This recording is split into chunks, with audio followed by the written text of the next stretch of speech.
স্বপ্নের দর্শকরা রয়েছে স্বপ্নের যে ভাই এই কুষ্টিয়ার মানুষ আমাকে যে পরিমাণ ভালোবাসা দিয়েছে তাদের প্রতি আমি কৃতজ্ঞ। এই স্বপ্নের কথা বলতে হয় নিরহংকারী একজন গোলকিপার। যতগুলো দর্শক তাকে ডিস্টার্ব করে সে যদি ডিস্টার্ব মনে করতো তার আশেপাশে কেউ যেতে পারত না। নাজমুল শাকির ভাই আপনি আপনার ক্যামেরা ফিরিয়ে নিন। গোল যদি একটা হয়ে যায় রাজশাহীর পক্ষে তাই থাকবেন আপনি। ভাই গরম লাগিছে ভাই, গরম লাগছে। স্বপ্নার সাথে ছবি তুলতে গিয়ে এক দর্শকের ফোন লিখে আইটেল ফোন আইটেল যদি ধারাভাষ্য মঞ্চে জমা না দেন স্বপ্না কিনে দিল। আইটেল ফোনটি ভাই দয়া করে ধারাভাষ্য মঞ্চে দিয়ে দেবেন। স্বপ্ন স্বপ্ন সামিয়া দিশা সাহা ফুল পাচ্ছেন না, 3 গোল হজম করে কি হজম হচ্ছে না। তবে আমার মনে হয় দর্শক যদি চাই এই 3 গোল শোধ দেবে, ওই দুর্বল রাজশাহী হবে স্বপ্ন। তারপরে স্বপ্ন মানুষের ব্যক্তিত্বকে বিলীন করে খালি স্বপ্ন। আমি স্বপ্নার দর্শকের একটু আওয়াজ শুনতে চাই। খুলনার মাঠে আমি জেলা ছাত্রচারের পরিদর্শক ভাই আপনাকে অনুরোধ করবো মঞ্চে আসার জন্য। একেবারে হলো না, কপাল ভালো না।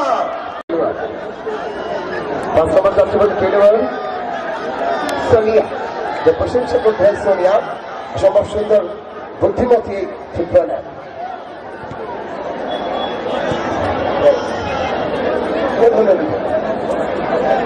একেবারে চেষ্টা খুলনা দ্বিতীয় অর্ধে 80% বল দখলে গোল কিন্তু এবার হয়েই যাবে।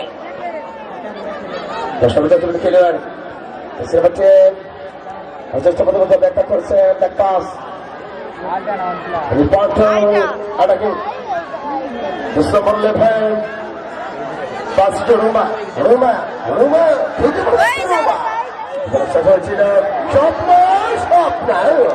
স্বপ্ন আমারও সেই স্বপ্ন গলটিকে চালু বন্দি করে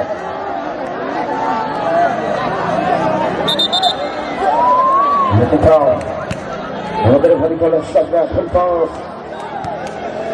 কেমন এটা গোল হতে পারে খুলনার পক্ষে। গোল আমি জিন্না ভাইকে মঞ্চে আসার জন্য অনুরোধ করছি। চেষ্টা ওই হাফটাইমে বসে বসে বল রাখাচ্ছিলেন। আমি তো 2,43,000 হবো, 2,43,000 ধারাভাষ্য মঞ্চে আমি ধারাভাষ্যটা নাম এই মুহূর্তে মঞ্চপতি করছেন আমাদের জিন্না ভাই। তাকে মঞ্চে আসার জন্য অনুরোধ করছি। ভাইকে মঞ্চে আসার জন্য অনুরোধ করছি। তোমরা ইয়াং জেনারেশন মাজা সোজা থাকবে সবসময়। জাহিদ ভাইকে অনুরোধ করছি।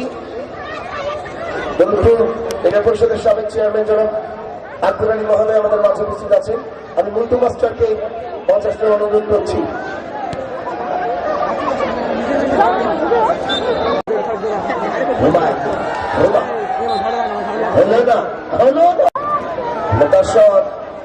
আমাকে বলেন দেখা যাক কি হয়। সোনিয়া সোনিয়া সোনিয়া বসে রাখতে পারেন বাকি রাখতে পান চেষ্টা কি হয় রয়েছে দখলে। আমি সচল ভাইকে মঞ্চে 3 গোল দেওয়ার পরে যেন ছেড়ে দিয়ে